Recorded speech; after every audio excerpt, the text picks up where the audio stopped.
अस्सलाम वालेकुम, मैं हूं आयशा। आप सभी का वेलकम है कुकिंग विद एपीएस में। आज हम बनाएंगे बहुत ही बेहतरीन और बहुत ही ज्यादा खस्ता बेकरी स्टाइल रोट की रेसिपी। बेकरी से कोई भी कुकीज हम लाते हैं तो बड़ा खस्ता लगता है खाने में, उसी तरीके से आप घर पर बहुत ही आसान तरीके से रोट बनाकर तैयार कर सकते हैं और बिना ओवन का इसे बनाकर तैयार कर सकते हैं। दो तरीका बताने वाले हैं और दोनों तरीका आपके लिए बहुत ही आसान होगा। तो चलिए इस मजेदार सी रेसिपी को बनाना शुरू करते हैं। सबसे पहले आपको यहाँ पर एक बड़ा सा बर्तन लेना है जिसमें एक आपको छन्नी रखना है ताकि आटा छान सके। तो इसमें हमने 3 कप मैदा छानना है। आप इसकी जगह पर गेहूं का आटा भी ले सकते हैं क्योंकि गेहूं का आटा ज्यादा हेल्दी होता है। तो बच्चे अगर घर में होते हैं तो गेहूं के आटा से ज्यादा बेस्ट होता है, लेकिन मैदा से जो हम तैयार करते हैं तो एकदम मार्केट जैसा बनकर तैयार होता है, इसलिए हमने यहाँ पर मैदा का इस्तेमाल किया है। या फिर आप ऐसा भी कर सकते हैं कि आधा मैदा और आधा गेहूं का आटा ले सकते हैं। यहाँ पर हमने मेजरमेंट कप से इसे नापा है, तकरीबन वजन में आधा किलो है। इस तरह की कटोरी तो हर घर में होती है, जो छोटी वाली कटोरी आती है उसी कटोरी से आप 4 कटोरी ले सकते हैं। अगर कटोरी थोड़ी बड़ी है तो आप 3 कटोरी ले लें और उसी कटोरी से सारी चीजों को आपको मेजर करना है। तो इस आटा को हमने छान कर तैयार कर लिया है और इसे हम रखेंगे साइड में और अगला प्रोसेस देख लेते हैं। तो सबसे पहले यहाँ पर हमने एक पैन ले लिया है जिसे हमने गैस पे रख दिया है।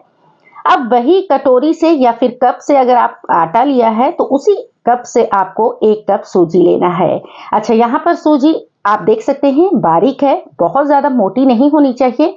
अगर आपके पास थोड़ी मोटी भी सूजी है तो आप परेशान नहीं हो, एक बार पल्स करते हुए ग्राइंडर जार में चला सकती हैं तो थोड़ा बारीक हो जाएगा और इसे मीडियम फ्लेम पर भून लेंगे। अच्छा, सूजी को इतना भूनेंगे कि इसका कलर चेंज नहीं हो, ठीक है, बस अच्छी सी खुशबू आने लगे। उसके बाद इसे दूसरे बर्तन में ट्रांसफर कर देंगे और फिर से यही पैन लेंगे और इसमें हम ऐड करेंगे सिर्फ 1 बड़ा चम्मच देसी घी।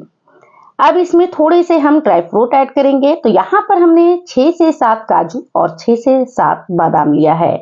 अगर आप चाहें तो इसकी क्वांटिटी बढ़ा सकते हैं या फिर आप स्किप भी कर सकते हैं, लेकिन इतना तो हर कोई डाल सकता है।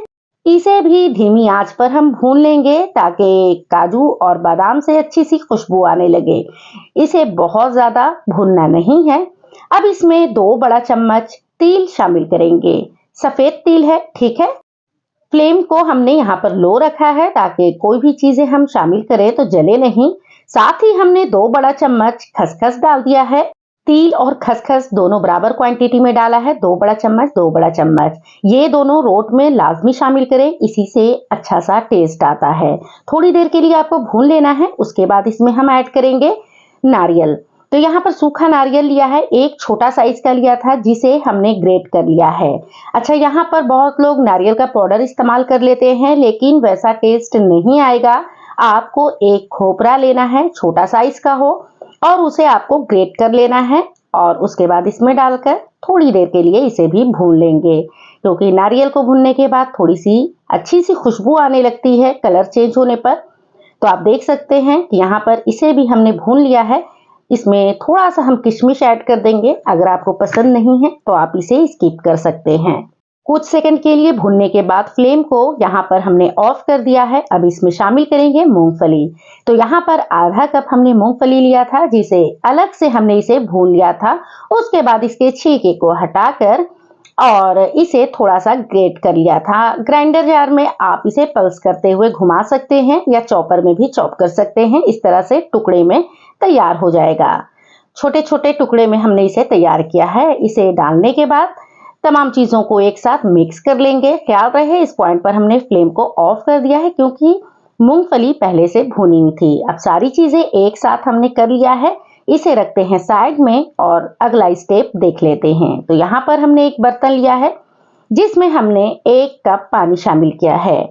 अब इस रोट को बनाने के लिए हमने यहाँ पर गुड़ का इस्तेमाल किया है। इसकी जगह पर आप शक्कर का इस्तेमाल कर सकते हैं।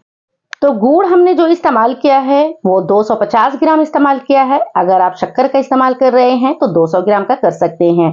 अगर आपको मीठा ज्यादा पसंद है तो आप 300 ग्राम शक्कर का भी इस्तेमाल कर सकते हैं और गुड़ का भी इस्तेमाल कर सकते हैं। तो यहाँ पर गुड़ को बहुत ज़्यादा पकाना नहीं है। जैसे गुड़ अच्छे से मेल्ट हो जाए, डिज़ोल्व हो जाए, तो गैस का फ्लेम ऑफ कर देना है और इसे साइड में रखना है थोड़ा ठंडा होने के लिए।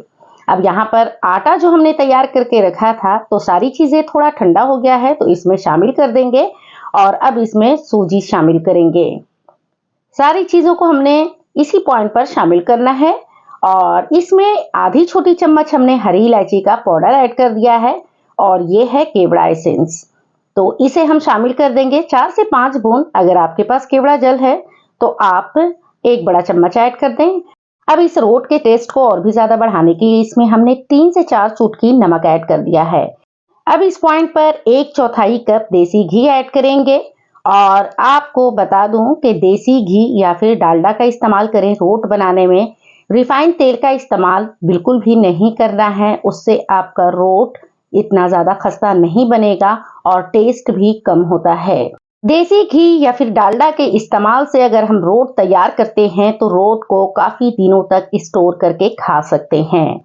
इस रोट को स्पेशली मुहर्रम के महीने में बनाया जाता है, लेकिन आप इसे बाकी दिनों में बनाकर स्टोर कर सकते हैं ताकि बच्चों को लंच में देने में आसानी हो जाए। तो ये बच्चों के लंच के लिए बहुत बेस्ट चीज़ है, बहुत हेल्दी चीज़ है, तो आप लोग इसे बनाकर रख सकते हैं। कम से कम 15 से 20 दिनों के लिए आप इसे स्टोर कर सकते हैं, बिल्कुल भी खराब नहीं होगा। तो यहाँ पर आटा अच्छे से मिक्स कर लिया है। 3 से 4 मिनट के लिए आपको मिक्स करना है। उसके बाद ये जो गुड़ हमने तैयार करके रखा था इसमें डालेंगे। गुड़ को पिघलाने का मकसद यही था कि इसे हम छानकर इस्तेमाल करें, क्योंकि हर कोई जानता है कि गुड़ में थोड़ी बहुत गंदगी निकल जाती है। तो यहाँ पर एक छन्नी लेना है। अगर आपके पास चाय की छन्नी है तो उससे भी छान सकते हैं। अच्छा, यहाँ पर ना गुड़ का जो घोल है उससे आपको थोड़ा थोड़ा डालकर ही गूंथना है। एक बार डालेंगे तो हो सकता है कि आटा बहुत ज़्यादा गीला हो जाए, तो आगे जाकर आपको परेशानी होगी। तो यहाँ पर थोड़ा थोड़ा डालें और अच्छे से मिक्स करना है। तो फिर से हमने छान कर जितना गुड़ का घोल था ना, इस बार हमने पूरा इस्तेमाल कर लिया है और इसे हम अच्छे से अब गूंथ लेंगे। अच्छा, अगर आप आटा गूंथ लें और आपको ऐसा लग रहा है कि आटा थोड़ा सख्त है, तो आप अलग से पानी या फिर आप दूध का भी इस्तेमाल कर सकते हैं। अच्छा, जो हमने गुड़ का घोल का इस्तेमाल किया है ना, वो आपको थोड़ा गुनगुना रखना है। अगर ठंडा हो जाए तो थोड़ा सा हल्का गर्म कर लें, इसलिए कि हमने आटा में सूजी इस्तेमाल किया है तो वो अच्छे से गर्म से फूल जाता है। आटा को अच्छे तरीके से गूंथ लिया है। अब इसे कवर करके 30 मिनट के लिए इसे छोड़ दें ताकि अच्छे से आटा सेट हो जाए और सूजी परफेक्ट तरीके से फूल जाए। तो ये देखिए, यहाँ पर आप देख सकते हैं कि आटा थोड़ा गीला था, लेकिन सूजी फूलने की वजह से आटा परफेक्ट तरीके से तैयार हो गया है। अगर इस पॉइंट पर आपको लगे कि बहुत ज्यादा सख्त आटा लग गया है, यानी हार्ड लग गया है, तो आप थोड़ा बहुत दूध डालकर इसे फिर से अच्छे से गूंथ सकते हैं। अब रोट हम बना रहे हैं जो वो बड़ा साइज का बना रहे हैं, तो उसी हिसाब से आपको यहाँ पर लोई काटना है। अगर छोटा साइज का आप बना रहे हो तो आप छोटा छोटा लोई काटो, जैसे हम रोटी के लिए काटते हैं। और रोट जो होता है ना वो मोटा साइज का होता है, तो बड़ी साइज की लोई आपको लेनी पड़ती है। तो आधा किलो आटा में हमने 5 रोट तैयार किया है। अगर आप छोटा साइज का बना रहे हैं तो आपका रोट ज्यादा बनकर तैयार हो सकता है। तो यहाँ पर सारे लोई को हमने एक बार तैयार कर लिया है।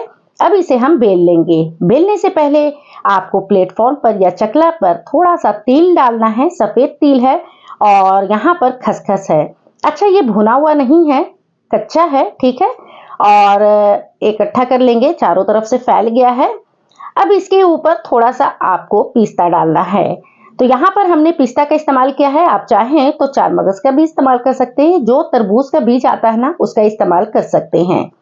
अच्छे से फैलाने के बाद रोट का एक लोई लेंगे और इस तरीके से आपको प्रेस करना है ताकि जो हमने खसखस, चार मगज, पिस्ता रखा है वो अच्छे से रोट के ऊपर लग जाए। तो इस तरह से घुमाते हुए हमने लगा लिया है, आप देख सकते हैं।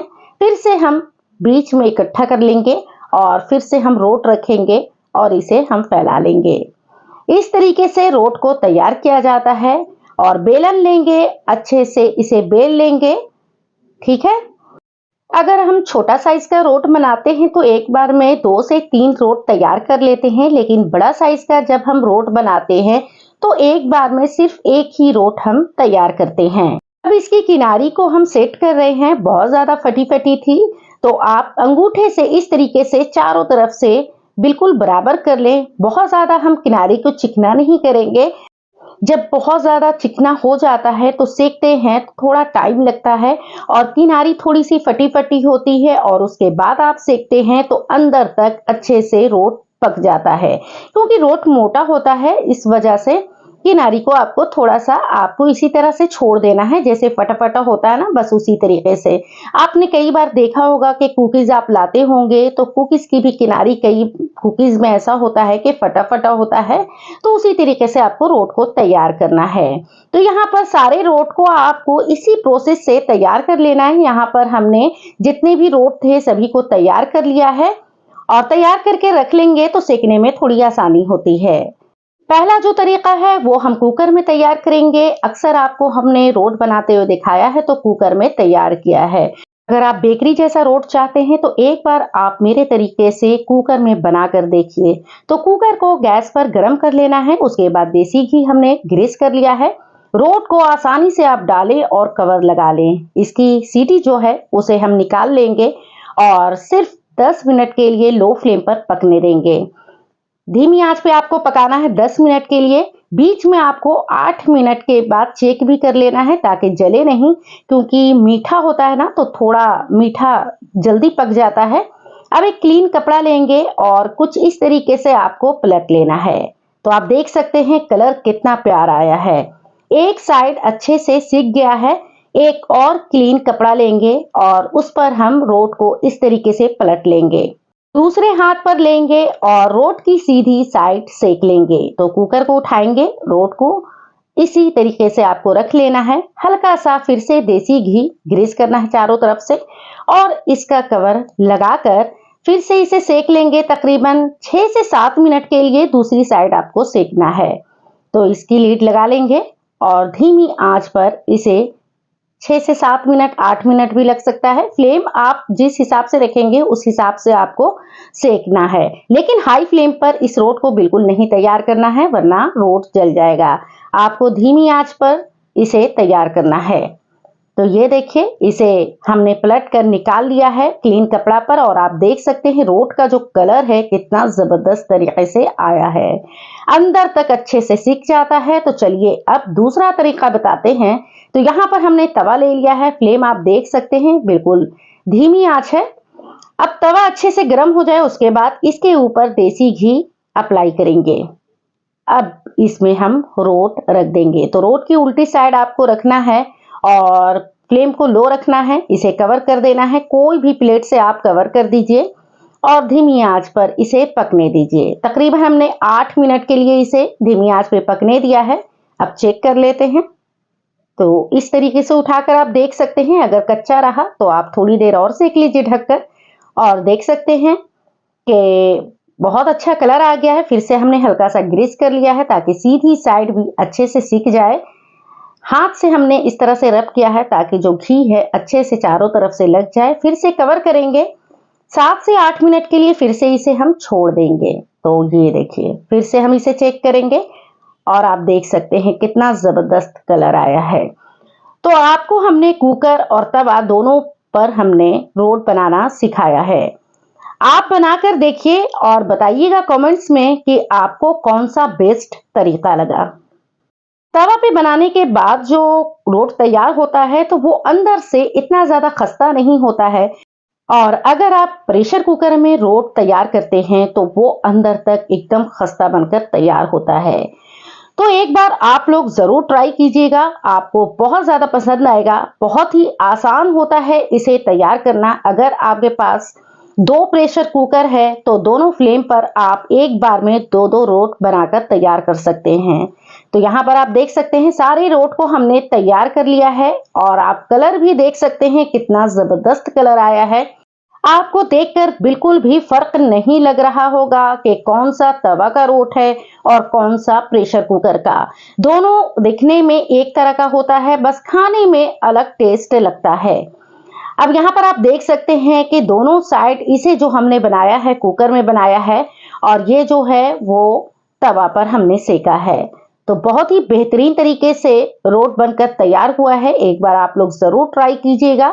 मुझे यकीन है बहुत ज्यादा आपको पसंद आने वाली है। और ये देखिए तोड़कर भी आपको दिखा रहे हैं अंदर तक कितने अच्छे से पक चुका है। वीडियो थोड़ी लंबी हो गई है लेकिन हर कोशिश हमने की है कि आप इसे घर पर बेकरी जैसा आसानी से रोट को तैयार कर सकें। आज हम बनाएंगे कोलकाता और बिहार की बहुत फेमस रेसिपी है चने की दाल और चावल का खिचड़ा।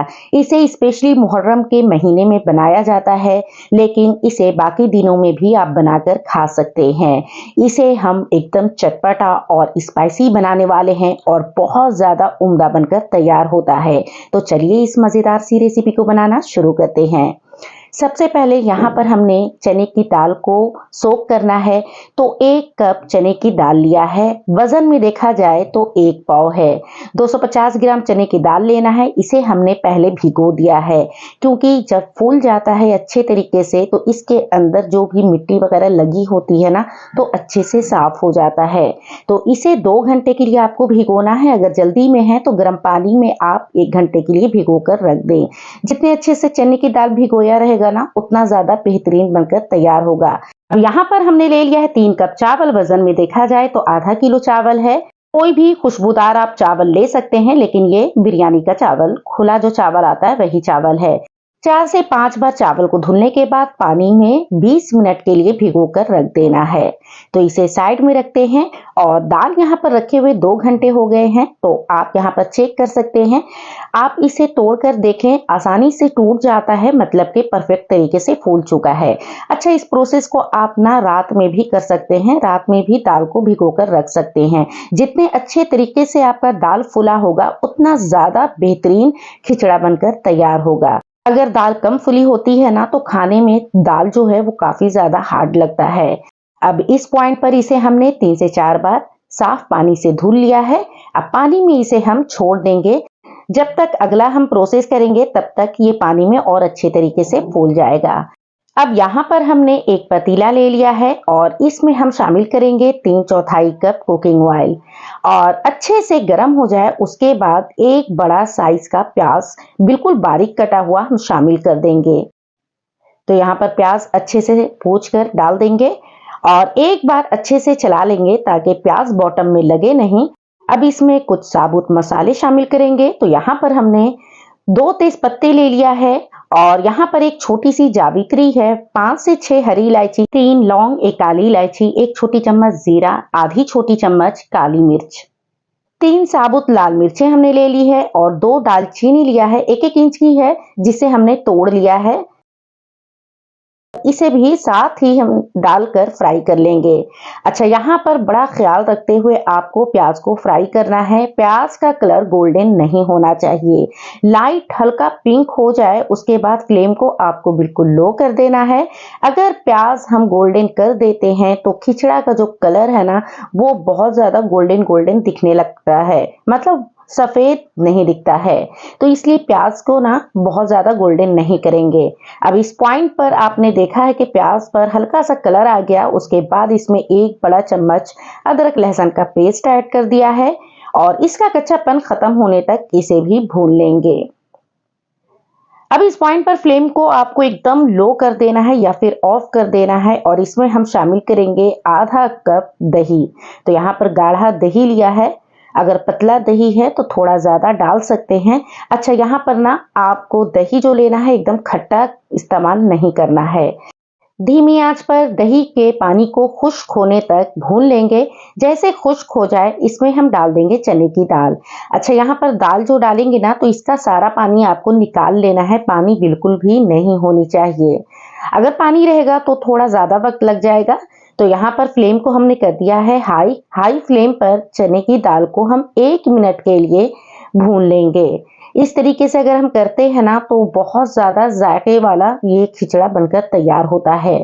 अब इस खिचड़े को और भी ज्यादा स्पाइसी बनाने के लिए हमने 4 से 5 हरी मिर्चें ऐड कर दी है और इसे भी डालकर थोड़ी देर के लिए भून लेंगे। तकरीबन 1.5 मिनट के लिए हमने चने की दाल को भूनना है।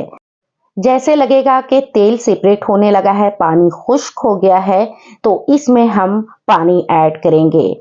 इस पॉइंट पर हमने फ्लेम को बिल्कुल लो कर दिया है और इसमें हम शामिल करेंगे पानी। तो यहाँ पर हमने गर्म पानी का इस्तेमाल किया है, आप ठंडा पानी का भी इस्तेमाल कर सकते हैं। जितना हमने चावल लिया है उसका डबल आपको पानी लेना है। जैसे कि हमने 3 कप चावल लिया है तो 6 कप पानी लिया है। कोई भी तरह का हम जब पुलाव बनाते हैं तो थोड़ा कम पानी डालते हैं ताकि चावल खिला खिला तैयार हो। इस खिचड़ा को बनाने के लिए पानी आपको कम नहीं लेना है, जितना चावल है उसका आपको जस्ट डबल लेना है। एक उबाल आने तक इसका कवर हम लगा देंगे। जैसे उबाल आ जाए इसका कवर हटाएंगे और इसमें हम शामिल करेंगे चावल। अच्छा, यहाँ पर चावल डालने के टाइम आपको ख्याल रखना है कि चावल का जितना पानी है उसे आपको निकाल लेना है और तब जाकर आपको चावल डालना है। तो यहाँ पर हमने पानी में चने की दाल को इसलिए उबाल लिया है कि थोड़ी देर के लिए वो पक चुका है। अब चावल के साथ पक जाएगा तो दाल जो है ना एकदम परफेक्ट तरीके से गल जाता है। इस पॉइंट पर हल्के हाथों से मिक्स कर लेंगे ताकि जो चावल के दाने हैं वो टूटे नहीं। अब इसमें एक खास चीज डालेंगे। तो यहाँ पर हमने लिया है 1 बड़ा चम्मच सौंफ, 1 बड़ा चम्मच धनिया, जिसे तवा पर हल्का सा भून लिया था और इसका पाउडर तैयार कर लिया है। इस पाउडर को इसमें हम डाल देंगे। अच्छा, इस पाउडर के खुशबू से ये चावल इतना ज्यादा खुशबूदार बनकर तैयार होता है कि यकीन जाने जब आप बनाएंगे ना तो इस खिचड़ा के आप दीवाने हो जाएंगे। साथ ही हमने पसंद के मुताबिक नमक शामिल कर दिया है। नमक अपने पसंद के मुताबिक आपको ऐड करना है और हल्के हाथों से इसे चला लेंगे। चलाने के बाद इसे हम कवर कर देंगे और एक उबाल आने का हम इंतजार कर लेंगे। तो यहाँ पर हम वेट कर लेते हैं। तो ये देखिए उबाल आ चुका है, इसका कवर हम हटा रहे हैं और आप देख सकते हैं पानी थोड़ा खुश्क हो चुका है। हल्के हाथों से आपको चलाकर दिखा रहे हैं कि पानी कितना है। जब इतना पानी रह जाए तो फ्लेम को आपको लो रखना है और फिर से कवर करेंगे और सिर्फ आपको 5 मिनट के लिए धीमी आंच पर पकाना है। धीमी आंच पर 5 मिनट के लिए इसे पकने दिया है और आप इसका रिजल्ट देख सकते हैं। पानी अच्छे तरीके से खुश्क हो चुका है, थोड़ी इसमें नमी बाकी है। तो इसमें हम अब दम लगाएंगे। तो हल्के हाथों से आपको चलाकर दिखा रहे हैं कि पानी कितना है। बिल्कुल खुश्क हो चुका है, थोड़ी बहुत नमी रह जाए उसके बाद इसमें 2 बड़ा चम्मच देसी घी ऐड करेंगे। देसी घी आप लाजमी ऐड करें, इससे एक फ्लेवर भी काफी ज्यादा अच्छा आता है और दूसरा कि काफी ज्यादा नरम चावल बनकर तैयार होता है। अब इसे दम लगाएंगे। तो एक कपड़े से हमने कवर कर दिया है, इसके ऊपर हमने ढक्कन रख दिया है और इसके ऊपर कोई भी वजन का सामान आप रख सकते हैं। रखने के बाद फ्लेम को बिल्कुल आपको सिम कर देना है, लो कर देना है और दम वाली आंच पर इसे 10 मिनट के लिए दम देना है। और आप देख सकते हैं यहाँ पर दाल को आपको चेक करके दिखा रहे हैं, बिल्कुल मैशी होनी चाहिए। तो यहाँ पर ये देखिए एक और दाल दिखा रहे हैं कितना ज्यादा मैशी बनकर तैयार हुआ है। तो चावल के दाने आप देख सकते हैं कितना ज्यादा खिला खिला बनकर तैयार हुआ है। एकदम परफेक्ट तरीके से चने की दाल और चावल का खिचड़ा बनकर तैयार हो गया है। वैसे तो हमारे बिहार में खिचड़ा को चिकन के सालन में या फिर मटन के सालन में खाया जाता है, लेकिन आप चाहें तो इसे दही के रायते में भी या चटनी के साथ भी सर्व कर सकते हैं। अब आप देख सकते हैं कितना बेहतरीन और कितना जबरदस्त ये खिचड़ा बनकर तैयार हुआ है। चावल के एक एक दाने एक दूसरे से अलग हैं, बिल्कुल भी नहीं चिपक रहा है और ये खाने में इतना ज्यादा टेस्टी लगता है कि जब आप बनाएंगे तो एक बार अगर आपने बना लिया ना तो बार बार इसे बनाना पसंद करेंगे। इसे आप बच्चों के लंच के लिए भी बना सकते हैं, बहुत ज्यादा इजी है, बहुत जल्दी बनकर तैयार हो जाता है। आज हम बनाएंगे मुहर्रम में बनने वाले बहुत ही खास और स्पेशल चोंगे की रेसिपी। इसे बनाना इतना आसान है कि आप भी इस तरीके से अगर बनाएंगे तो एकदम खस्ता बनकर तैयार होगा। कई बार ऐसा होता है कि हम चोंगे बनाते हैं और वो एकदम नरम पड़ जाता है, तो इस वीडियो को देखने के बाद आपकी चोंगे भी बहुत ज्यादा क्रिस्पी और टेस्टी बनकर तैयार होगी। इस चोंगे को वर की पूरी भी कहा जाता है। तो चलिए अब इसे बनाना शुरू करते हैं। तो सबसे पहले यहाँ पर आपको एक बड़ा सा बर्तन लेना है जिसमें हमने 2 कप मैदा ले लिया है। अच्छा, यहाँ पर मैदा है ना हमने पहले से छान लिया था। अगर आपने छाना नहीं है तो पहले आप इसे छान लें, उसके बाद इसमें बाकी चीजें शामिल करें। तो 1/4 छोटी चम्मच हमने बेकिंग सोडा ऐड किया है, साथ ही 2 बड़ा चम्मच देसी घी ऐड करना है। अच्छा, इस चोंगे को बनाने के लिए आपको देसी घी या डालडा का इस्तेमाल करना है, रिफाइंड तेल का बिल्कुल नहीं इस्तेमाल करेंगे, वरना जितना हम क्रिस्पी चाहते हैं उतना क्रिस्पी बनकर तैयार नहीं होता है। अब बेकिंग सोडा से ये फायदा होता है कि वो थोड़ा फ्लफी तैयार होता है और खस्ता भी होता है। साथ ही 1/4 छोटी चम्मच हमने नमक ऐड कर दिया है। अच्छा, मीठी चीज में ना नमक ऐड करने से वो और भी ज्यादा टेस्टी बनकर तैयार होती है। तो इस पॉइंट पर आपको थोड़ा वक्त देना है और आटा अच्छे से मिक्स करना है। आपने देखा है कि अब तक हमने पानी का इस्तेमाल नहीं किया है। बिना पानी के सबसे पहले आपको अच्छे से आटा मिक्स कर लेना है। तकरीबन 2 से 3 मिनट के लिए अच्छे से हमने मिला लिया था। उसके बाद इसमें थोड़ा-थोड़ा पानी डालकर डो लगाना है। इसलिए ऐसा हम करते हैं कि जो चोंगे जब तैयार करेंगे ना, तो बहुत ज़्यादा खस्ता बनकर तैयार होता है। तो उसी कप से हमने पानी ले लिया है जिस कप से हमने आटा लिया था। 1 कप तकरीबन हमने पानी लिया है और थोड़ा-थोड़ा डालने के बाद आटा गूँध लेंगे। अच्छा, अब यहाँ पर आटा आपको किस तरीके का लगाना है, तो आटा नॉर्मल जैसे हम पूरी के लिए आटा लगाते हैं वैसे ही आपको लगाना है। बहुत ज़्यादा गीला नहीं करेंगे, गीला रहेगा तो चोंगे इतने परफेक्ट तरीके से तैयार नहीं होंगे। ठीक है, तो अब आप देख सकते हैं हमने यहाँ पर आटा तैयार कर लिया है और जितना पानी हमने इस्तेमाल किया था तकरीबन आधा कप पानी हमने इस्तेमाल कर लिया है और आधा कप यहाँ पर रह गया है। तो चलिए इसे साइड में रख देते हैं और आटा जो हमने गूंद के लगाया था इसे कवर कर देंगे और 15 से 20 मिनट के लिए रेस्ट के लिए छोड़ देंगे। तब तक एक और काम कर लेते हैं। यहाँ पर कटोरी में 4 बड़ा चम्मच हमने मैदा ले लिया है, साथ ही 4 बड़ा चम्मच हमने रिफाइंड तेल लिया है। अच्छा, यहाँ पर रिफाइंड तेल का इसलिए इस्तेमाल करना है कि मैदा जो है उसे अच्छे तरीके से हमें तेल के साथ घोलना है। तो यहाँ पर अच्छे से मिक्स कर लेंगे, कोई भी लम्स नहीं होनी चाहिए और आप देख सकते हैं कुछ इस तरीके से तेल और मैदे का घोल तैयार कर लेंगे। ये हम आगे इस्तेमाल करेंगे। अब चाशनी तैयार कर लेते हैं। तो चाशनी के लिए एक कढ़ाई में हमने 1 कप शक्कर ऐड कर दिया है, 1 कप हमने पानी ऐड कर दिया है। जिस कप से हमने शक्कर लिया था उस कप से हमने पानी लिया है। अगर कोई कटोरी से आप ले रहे हैं तो दोनों आप बराबर ले लें। अब शक्कर है उसे घुलने तक चलाते रहेंगे ताकि बॉटम में शक्कर जो है वो लगे नहीं। कभी-कभी छोड़ने के बाद है ना शक्कर बॉटम में लग जाता है और आप देख सकते हैं यहाँ पर काफी अच्छे से शक्कर घुल चुकी है। शक्कर अच्छे से पानी में घुल जाए उसके बाद आपको 5 मिनट के लिए मीडियम फ्लेम पर पकाना है। अब इसमें खुशबू के लिए केवड़ा एसेंस ऐड करेंगे। अगर केवड़ा जल है तो आप उसे 1 बड़ा चम्मच ऐड कर दें। एसेंस है इसलिए हमने 2 से 3 ड्रॉप ऐड किया है। 1/4 छोटी चम्मच हमने हरी इलायची का पाउडर ऐड कर दिया है। ये बिल्कुल फ्रेश है, घर पे हमने बनाया था। इसमें काफी ज्यादा खुशबू है। अगर आपके पास पाउडर नहीं है ना तो आप इलायची को कूट कर भी इस्तेमाल कर सकते हैं। अब इस पॉइंट पर आपको चेक कर लेना है। तो चाशनी अगर यहाँ पर आपको थोड़ा चिपचिपा लगे तो फ्लेम को ऑफ कर देना है।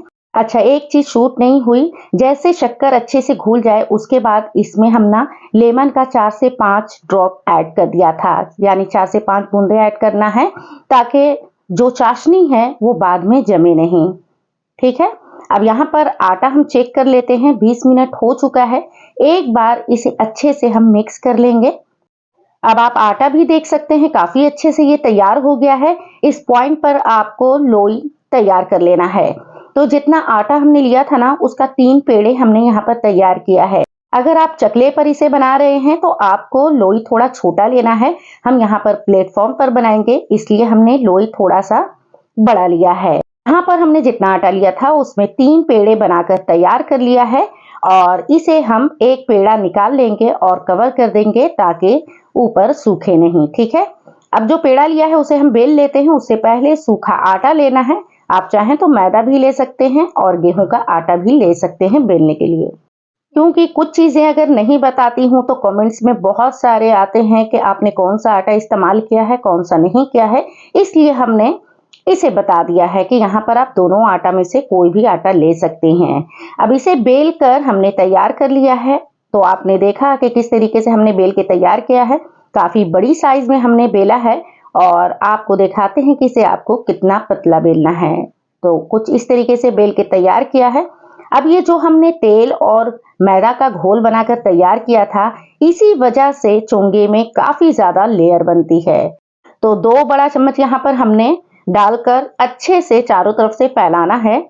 यहाँ पर चम्मच से अच्छे से लगा नहीं पा रही थी, तो इसलिए हमने लास्ट में हाथ लगा दिया और हाथ से अच्छे से चारों तरफ से लगा लेना है। कोई जगह खाली नहीं होनी चाहिए, हर जगह पर लगा लेना है। तो कुछ इस तरीके से हमने लगाकर तैयार कर लिया है और अब इसे हम फोल्ड करेंगे। तो आराम से इसे टाइटली फोल्ड करना है, लूज लूज आपको नहीं रखना है। अगर लूज रहेगा तो चोंगे जो होते हैं ना वो बीच में एकदम से अलग हो जाते हैं। तो एकदम टाइट आपको यहाँ पर राउंड करना है। तो इस तरीके से आपको राउंड करके और हाथ से इस तरीके से फिर से हम लंबा कर लेंगे। काफी मोटा था तो थोड़ा सा हाथ से चलाते हुए लंबा भी करेंगे और दूसरा कि एक टाइट भी हो जाएगा। तो यहाँ पर तैयार कर लिया है। अब इसकी एजेस को निकाल देंगे। अब इसे काट लेंगे। तो काटने के लिए जो साइज है वो अपने हिसाब से रख सकते हैं। अगर बड़े चोंगे आपको चाहिए तो आप थोड़े चौड़े में काटिए, क्योंकि हर कोई की पसंद अलग अलग होती है। कुछ लोग बड़े चोंगे बनाते हैं और कुछ लोग छोटे चोंगे बनाते हैं। तो यहाँ पर हमने 2 इंच की चौड़ाई में कट किया है। अगर छोटे रहेंगे तो ज्यादा बेस्ट है, क्योंकि फ्राई करने के टाइम अंदर जो थोड़ा बहुत कच्चा रह जाता है वो बिल्कुल कच्चा नहीं रहेगा और एकदम अंदर तक खस्ता बनकर तैयार होगा। तो यहाँ पर सभी पेड़े को अलग हमने कर लिया है और इसकी आप लेयर देख सकते हैं कितनी पतली पतली सी लेयर बनकर तैयार हो गई है। अब इसे हाथ पर रखकर दबा लेना है। पहले अगर हम इसे हथेलियों से दबा लेते हैं तो इसकी लेयर जो है, जो तैयार हुई है, वो बिल्कुल सेंटर में रहती है। अगर बगैर दबाए हुए इसे बेल लेंगे तो जो लेयर बनी हुई है वो साइड में हो जाती है। तो एक प्लेटफॉर्म पर आपको दबाकर दिखा रहे हैं। अगर आप चकले पे इसे बना रहे हैं तो चकले पर भी इसे इस तरीके से दबा लेना है। ठीक है, तो इसी तरीके से सारे लोई को दबाकर और तैयार कर लेंगे। यहाँ पर आप देख सकते हैं सभी को हमने इस तरीके से तैयार कर लिया है। अब जब हम बेलेंगे ना तो बिल्कुल लेयर सेंटर में होगी, इधर उधर नहीं होगी। तो चलिए अब इसे रखते हैं और बेलना शुरू करते हैं। अच्छा, अगर आप आटा परफेक्ट तरीके से गूंथते हैं तो आपको सूखा आटा की जरूरत नहीं पड़ेगी। अगर थोड़ा सा गीला हो जाता है तो इस पॉइंट पर आपको थोड़े से सूखे आटे की जरूरत पड़ सकती है। तो आटा एकदम परफेक्ट तरीके से आपको गूंथना है। तो यहाँ पर चोंगे को बेलकर हमने तैयार कर लिया है। कुछ इस तरीके से आपको बेलना है और आप देख सकते हैं कि कितनी ज्यादा लेयर बनी है और बिल्कुल सेंटर में है। दूसरा भी उसी तरीके से बेलकर तैयार कर लेंगे। तो पहले उंगलियों से हमने फैला लिया है ताकि जो लेयर है वो इधर उधर नहीं हो, और बेलन से आपको लगातार नहीं बेलना है। जिस तरीके से मैं बेल रही हूँ उसी तरीके से बेलकर तैयार करना है। तो सारे चोंगे को इसी तरीके से आपको बेल के तैयार कर लेना है। उसके बाद आपको फ्राई करना है। तो फ्राई करने के लिए यहाँ पर हमने कढ़ाई में तेल गरम करने के लिए पहले से रख दिया था। मीडियम फ्लेम पर आपको तेल गरम करना है, उसके बाद फ्लेम को लो कर देना है। एक एक करके चोंगे को डालना है और आप देख सकते हैं जैसे जैसे आप चोंगे डालेंगे ना वैसे वैसे चोंगे तैरती हुई ऊपर आ जाएगी। तो इस तरीके से सारे चोंगे को आपको फ्राई करना है और आप देख सकते हैं जो चोंगे हैं कितने फूले फूले बनकर तैयार हो रहे हैं। तो बहुत ज्यादा ये क्रिस्पी और बहुत ज्यादा ये टेस्टी बनकर तैयार होता है। अगर आप इस तरीके से बनाते हैं तो आपके घर वाले आपके फैन हो जाएंगे। तो हमने यहाँ पर टोटल 4 चोंगे एक बार में ऐड कर दिया है। अगर आपकी कढ़ाई बड़ी है तो आप ज्यादा भी डालकर फ्राई कर सकते हैं, अगर छोटी है तो आप कम डालकर फ्राई कर लें। लेकिन कोशिश करें कि कढ़ाई बड़ी हो तो एक बार में आप चोंगे को बनाकर तैयार कर सकते हैं। और यहाँ पर आप देख सकते हैं कलर चेंज हो गया है, तो हमने इसकी साइड बदल दी है। एक एक करके साइड को बदल देनी है और दूसरी साइड भी अच्छे से इसे फ्राई करना है। अच्छा, यहाँ पर आंच का है ना बड़ा ख्याल रखना है। तो यहाँ पर हमने फ्लेम को बिल्कुल लो कर दिया था। लो फ्लेम पर इसे गोल्डन फ्राई हमने कर लिया है। अगर तेज आंच पर चोंगे को आप फ्राई करते हैं तो बीच में थोड़ा कच्चा रह जाता है, खस्ता नहीं होता है। ख्याल रहे कि चोंगे जब भी फ्राई करें तो धीमी आंच पर ही फ्राई करें। अगर लगे कि तेल थोड़ा सा ठंडा हो गया है तो फ्लेम को आप मीडियम कर सकते हैं।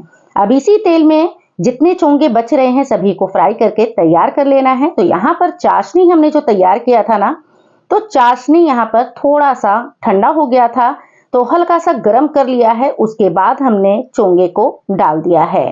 अब चोंगे डालने के बाद चोंगे को उलट पलट करना है ताकि जो चाशनी है वो चोंगे के अंदर तक चला जाए। अच्छा, अगर आपको थोड़ा सा नरम चोंगे चाहिए या घर में कोई बड़े बुजुर्ग हैं, टूटता नहीं है, तो इसके लिए आपको चाशनी में ज्यादा टाइम तक रखना होगा। इससे जो चोंगे हैं एकदम नरम तैयार होगा। तो यहाँ पर आप देख सकते हैं जो लेयर है कितने जबरदस्त तरीके से अलग हुई है। सारे चोंगे को इसी तरीके से तैयार करना है और यहाँ पर एक प्लेट में आपको सारे चोंगे को निकाल लेना है। आप चाहें तो आप चाशनी में भी छोड़ सकते हैं नरम के लिए, लेकिन मुझे क्रिस्पी चाहिए इसलिए हमने प्लेट में निकाल लिया है। अब इसके ऊपर थोड़ा सा हम चाशनी ऐड करेंगे और इसके ऊपर जो हम ऐड करेंगे वो है नारियल, पिस्ता और खसखस। इन चीजों को अपने पसंद के मुताबिक डाल सकते हैं, इसमें कोई क्वांटिटी नहीं है। तो थोड़ा सा हमने खसखस, थोड़ा सा हमने ग्रेट किया हुआ कोकोनट ऐड कर दिया है और थोड़ा सा पिस्ता ऐड कर दिया है। ठीक है, तो इस तरीके से चोंगे को हमने तैयार कर लिया है और आप देख सकते हैं कितना जबरदस्त तरीके से चोंगे बनकर तैयार हो गए हैं। अब आपको चोंगे को नजदीक से दिखाते हैं कि इसकी जो लेयर बनकर तैयार हुई है कितने जबरदस्त तरीके से तैयार हुई है। लेयर अलग होने की वजह से जो चाशनी में हमने इसे डीप किया, चाशनी अच्छे तरीके से एकदम अंदर चला गया है। अब आप इसकी आवाज भी सुन सकते हैं कितना ज्यादा क्रिस्पी बनकर तैयार हुआ है। इस तरीके से घर पर आसानी से बेहतरीन किस्म की एकदम क्रिस्पी चोंगे बनाकर तैयार कर सकते हैं। एक बार आप लोग जरूर ट्राई कीजिएगा, पसंद आए तो हमें कमेंट्स में जरूर बताइएगा। आज हम बनाएंगे हलीम की रेसिपी। इसे हलीम भी कहा जाता है, दलीम और खिचड़ा के नाम से भी जाना जाता है। इस हलीम को बनाने में काफी टाइम लगता है, घंटों इसे घोटने के बाद तैयार किया जाता है, लेकिन हम आपको इंस्टेंट बताने वाले हैं। कम वक्त में आप इसे बनाकर तैयार कर सकते हैं और बहुत ही इजी तरीके से बताने वाले हैं और टेस्ट में बिल्कुल भी फर्क नहीं आएगा। तो चलिए इस मजेदार सी रेसिपी को बनाना शुरू करते हैं। सबसे पहले यहाँ पर एक बाउल लेना है जिसमें सारी दालें एक साथ आपको शामिल कर देना है। तो यहाँ पर 6 बड़ा चम्मच हमने चने की दाल लिया है। सारा क्वांटिटी जो है वो आपको गौर से सुनना है। और यहाँ पर जो उड़द दाल है वो भी 6 बड़ा चम्मच है। इस चम्मच से हमने सारी दालें ली हैं, वो हम आपको आगे दिखाएंगे। मसूर दाल हमने ले लिया है 6 बड़ा चम्मच। अब यहाँ पर जो मूंग दाल है उसे भी 6 बड़ा चम्मच लिया है। चावल हमने ले लिया है 8 बड़ा चम्मच। चावल 2 चम्मच ज्यादा आप ले लें और ये चावल बहुत ज्यादा खुशबूदार चावल है, तो कोशिश करें कि खुशबूदार चावल हो। अच्छा, इसमें हमने तुअर की दाल शामिल नहीं किया है, आप चाहें तो आप ऐड कर सकते हैं, उसे भी बराबर क्वांटिटी में लेना है। अब पानी डालने के बाद अच्छे से इसे साफ कर लेंगे और उसके बाद इसे साफ पानी में डालकर आपको सिर्फ 1 से 2 घंटे के लिए छोड़ देना है। अगर आपके पास टाइम है तो पूरी रात भिगोकर छोड़ दें, अगर कम टाइम है तो गर्म पानी में इसे डालकर 1 घंटे के लिए छोड़ सकते हैं। अब यहाँ पर धुलने के बाद इसमें हम ऐड करेंगे गेहूं का दलिया। तो दली में जो गेहूं जाता है वो अलग गेहूं आता है, और अगर गेहूं नहीं आपके पास तो इस तरीके से गेहूं का दलिया ले सकते हैं। तो इसे हमने 10 बड़ा चम्मच लिया है। साथ ही हमने जौ का दलिया लिया है 10 बड़ा चम्मच। जौ का दलिया, गेहूं का दलिया, दोनों को आपको बराबर लेना है। चम्मच से अच्छे से चला लेंगे ताकि पानी में अच्छे से डिप हो जाए और अच्छे से फूल जाए। तो ये जो चम्मच है ना, इसी चम्मच से हमने सारी दालें ली हैं।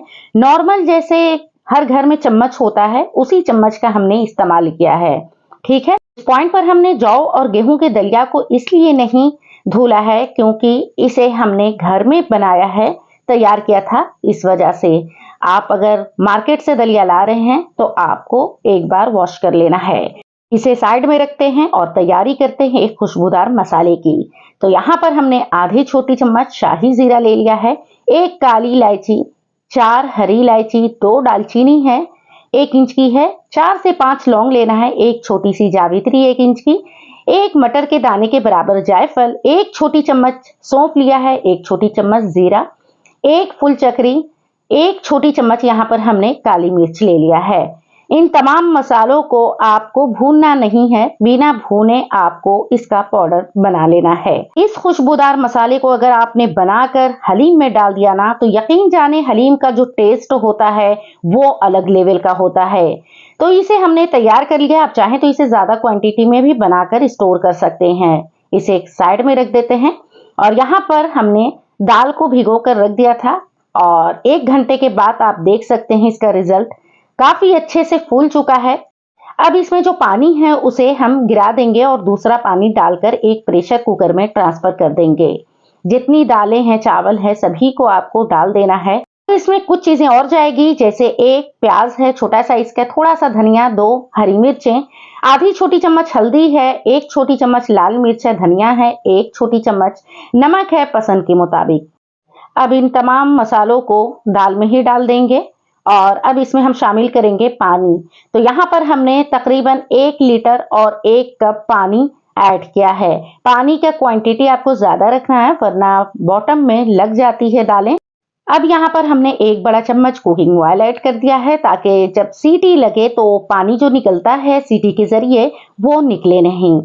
तो इसकी लीड लगाकर इसे गलने के लिए चूल्हे पर रख देंगे और यहाँ पर हम कोरमे की तैयारी करेंगे। फिर से हमने एक प्रेशर कुकर ले लिया है जिसमें 1 केजी मटन ले लिया है। आप कोई भी मीट ले सकते हैं और फैट काफी ज्यादा है इस मटन में, तो हम इसमें तेल का इस्तेमाल नहीं करने वाले हैं। अगर फैट कम है तो आप तेल इसमें डाल सकते हैं। 1 बड़ा चम्मच हमने लहसुन अदरक का पेस्ट ऐड कर दिया है। 1 कप हमने यहाँ पर दही ऐड किया है। अब इसमें सूखे मसाले ऐड करेंगे। 1 छोटी चम्मच हल्दी, 1.5 बड़ा चम्मच तीखी वाली लाल मिर्च, आधी छोटी चम्मच काली मिर्च पाउडर, आधी छोटी चम्मच जीरा पाउडर, 1 बड़ा चम्मच यहाँ पर धनिया पाउडर लिया है, आधी छोटी चम्मच गरम मसाला पाउडर और नमक पसंद के मुताबिक। इन तमाम मसालों को आपको इसी पॉइंट पर डाल देना है। अब ये जो मसाले को हमने तैयार करके रखा था इसमें से आधा हम कोरमे में डाल देंगे। अब इसमें हम ऐड करेंगे 2 तेज पत्ते, 1 दालचीनी, 2 से 3 हरी इलायची, 1 काली इलायची, 7 से 8 काली मिर्चें और 3 से 4 लौंग ऐड कर दिया है। अब इसमें हम ऐड करेंगे प्याज। तो यहाँ पर एक मीडियम साइज का प्याज लिया है जो बिल्कुल कच्चा है, रफली कटा हुआ है, और 1 बड़ा साइज का प्याज को हमने फ्राई कर लिया था। तो फ्राई किए हुए प्याज को भी आपने शामिल करना है। 2 तरह के प्याज को इसमें डालना है। अब इसमें हमने आधा कप पानी शामिल कर दिया है। मटन से काफी पानी रिलीज होगा तो हमने सिर्फ स्टीम के लिए पानी ऐड कर दिया है। अच्छे से इसे हम मिक्स कर लेंगे। अच्छा, यहाँ पर अगर आप बीफ में बनाएंगे तो उसे गलने में थोड़ा टाइम लगेगा और मटन कम टाइम में गलकर तैयार हो जाता है। तो यहाँ पर हमने अच्छे से मिक्स कर लिया है और इसकी लीड लगा देंगे और इसे भी लेकर चलते हैं चूल्हे की तरफ। आप देख सकते हैं यहाँ पर दाल एक तरफ पक रही है और दूसरी तरफ हमने कोरमा को चढ़ा दिया है। दाल हमारी गल चुकी है तो यहाँ पर चेक कर लेते हैं। ये देखिए परफेक्ट तरीके से गल चुकी है। ये देखिए, अब इसमें थोड़ी बहुत जो दालें साबुत दिख रही हैं वो आसानी से आगे जाकर अच्छे से मिक्स हो जाएगा। अगर आपके पास लकड़ी की घोटनी है, दाल घोटनी जो आती है, उससे भी आप चलाते हुए इसे मैश कर सकते हैं। लेकिन मैं बताऊंगी कि आप इसे बिल्कुल मैश यहाँ पर नहीं करें। 2 से 4 बार आपको बस चला लेना है और इसे हम एक पतीला में ट्रांसफर कर देंगे क्योंकि हम इसी पतीले में हलीम बनाने वाले हैं, तो इसमें ट्रांसफर करेंगे। और प्रेशर कुकर में काफी दालें लगी हुई थी तो पानी डालकर इसमें डाल दिया है। अब इस पॉइंट पर गैस का फ्लेम बिल्कुल लो रखेंगे और लो फ्लेम पर इसे चलाते हुए पकाएंगे। जितने देर तक घोटते हुए हम इसे तैयार करते हैं उतना ज्यादा बेहतरीन हलीम बनकर तैयार होती है। जब तक ये पक रही है तब तक हम मटन चेक कर लेते हैं। तो ये देखिए, मटन भी काफी अच्छे से पक चुका है। गोश्त जो है, बोटियां जो है, काफी टेंडर हो चुकी है। अब इस पॉइंट पर ना एक बार आपको बोटियों को तोड़कर चेक कर लेना है कि अच्छे से गला है कि नहीं। तो काफी ज्यादा गर्म है तो इसे हमने चेक कर लिया है, बहुत अच्छे से गल चुका है। अब इस पॉइंट पर फ्लेम को आपको ऑन करना है और हाई फ्लेम पर हम मटन को भून लेंगे क्योंकि इसकी भुनाई हमने पहले नहीं की थी। और ये जो रोगन है ना, जैसे आप प्रेशर कुकर का कवर निकालें वैसे आपको रोगन निकाल लेना है क्योंकि इस रोगन का इस्तेमाल हम आगे करेंगे। तो हमने यहाँ पर निकाल लिया था पहले और उसके बाद मटन की भुनाई करना शुरू की थी। तो आप देख सकते हैं इसका जो पानी है वो काफी हद तक खुश्क हो चुका है और मसाले भी बहुत अच्छे से भून चुके हैं। तो अब इसे हम शामिल कर देंगे दाल में। तो सारे जितने भी मटन है सभी को डाल देंगे। प्रेशर कुकर में काफी लगा हुआ है मसाला, तो उसे भी पानी डालकर डाल देना है और इसे हम अच्छे तरीके से मिक्स कर लेंगे। अच्छा, जो दलीम ट्रेडिशनल तरीके से बनाई जाती है वो कई घंटों तक घोटते हुए तैयार की जाती है, क्योंकि बावर्ची जो हलीम तैयार करते हैं और हलीम के लिए जो दालें गलती है वो प्रेशर कुकर में गलाकर नहीं तैयार करते हैं। खुले बर्तन में सारी दालें पकाते हैं और मटन को भी खुले बर्तन में तैयार करके दोनों को एक साथ करके घोटते हुए तैयार करते हैं। तकरीबन 1 घंटे से ऊपर तक इसे घोटते हुए तैयार करते हैं। तो यहाँ पर तकरीबन हमने 10 मिनट के लिए इसे पकाया है चलाते हुए और 1 कप हमने पानी शामिल कर दिया है, क्योंकि इसकी जो कंसिस्टेंसी है काफी ज्यादा ठीक हो गई थी। फिर से इसे चलाते हुए 5 से 6 मिनट के लिए आपको पकाना है। अगर हम घोटते हुए दलीम को तैयार करते हैं तो जो दालें आपको साबुत दिख रही हैं वो बिल्कुल मैशी हो जाती है। इस पॉइंट पर हमने नमक टेस्ट किया है तो थोड़ा हमें नमक कम लग रहा था, तो थोड़ा सा हमने ऐड कर दिया है। साथ ही 1 छोटी चम्मच चाट मसाला हमने ऐड कर दिया है और जो हमने मसाले को पीस के रखा था उसे इसी पॉइंट पर आपको शामिल करना है। अब इसे चलाते हुए तकरीबन 10 मिनट के लिए और हम घोटते हुए पका लेंगे, ताकि जो दालें दिख रही है वो अच्छे से मैश हो जाए। हलीम को चलाते हुए तकरीबन 20 मिनट हो चुके हैं और आप हलीम का जो रिजल्ट है वो आप देख सकते हैं। दालें जो है काफी अच्छे से मैश हो चुकी है। इसी तरीके से घोटते हुए अगर आप तैयार करते हैं तो काफी अच्छे से मैश हो जाती है। अब यहाँ पर आप देख सकते हैं हलीम की जो कंसिस्टेंसी है परफेक्ट तरीके से तैयार हो गई है। अगर आपको ऐसा लगता है कि बहुत ज्यादा ठीक है तो आप गर्म पानी का इस्तेमाल करें, ठंडे पानी का इस्तेमाल आपको नहीं करना है। अच्छा, ये थोड़ा ठंडा होता है तो और भी ज्यादा जमने लगती है, तो इतना जो कंसिस्टेंसी इसकी है ना इतना ही आपको रखनी है। और अब इसमें क्या करेंगे कि एक तड़का लगाएंगे। उसके लिए यहाँ पर आपको फ्लेम को बिल्कुल लो कर देना है और चलिए इसमें हम देसी घी और प्याज का तड़का लगाते हैं। तो एक पैन में हमने देसी घी ऐड कर दिया है और एक मीडियम साइज का प्याज ले लिया है। अब इसे हम फ्राई कर लेंगे, तो गोल्डन फ्राई करेंगे, ठीक है। और अच्छा, यहाँ पर देसी घी जो हमने लिया है ना 1/4 कप लिया है और प्याज को फ्राई कर लेंगे गोल्डन। तो आप देख सकते हैं कलर आ चुका है। इस पॉइंट पर फ्लेम को ऑफ कर देंगे और इसे डाल देंगे हलीम में। तो इस तरीके से जो प्याज का तड़का लगाते हैं ना तो हलीम का जो टेस्ट है बहुत ही जबरदस्त तरीके का लगता है खाने में। फिर से इसे एक बार हम मिक्स कर लेंगे। अच्छा, अब इस पॉइंट पर फ्लेम को ऑफ कर देंगे और इसे चलाते रहेंगे। अच्छा, यहाँ पर मैं आपको बता दूं, जब भी आप दलीम बनाएं तो ख्याल रहे कि चलाते हुए बनाएं, क्योंकि बॉटम में जब लगता है ना तो दलीम का जो टेस्ट है वो खराब हो जाता है।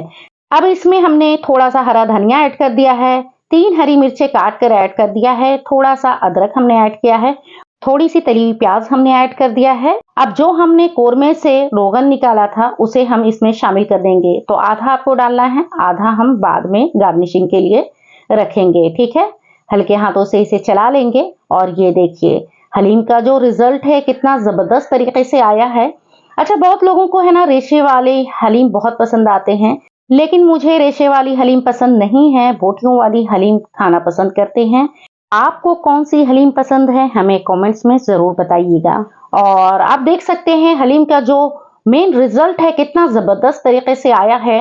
बहुत ही बेहतरीन और बहुत ही टेस्टी बनकर तैयार हुई है।